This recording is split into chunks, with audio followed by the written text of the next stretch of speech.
سلام. اليوم غادي نصايبو كتف مشوي في الفران، كنرافقوه مع الرز اولا الخضر مسوطيه، كيجي زوين وفتي محمر. كنحتاجو الكتف، كنجيبو المطارد كندهنو به الكتف مزيان، كندخلو ليه داك المطارد مزيان. كنجيبو واحد الطبسيل كنديرو فيه توابل، التحميره، الزعفران، المروزيه، السكنجبير، وتندهنو الكتف ديالنا بديك التوابل مزيان.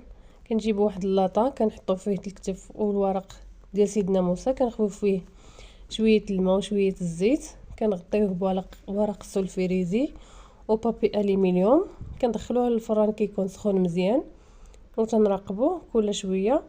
كنخرجوا الكتف وكنسقيوه بداك الليدام ديالو باش ما ينشفش لينا. من بعد كنخليوه كيتحمر وكتقدموه بالصحه والراحه.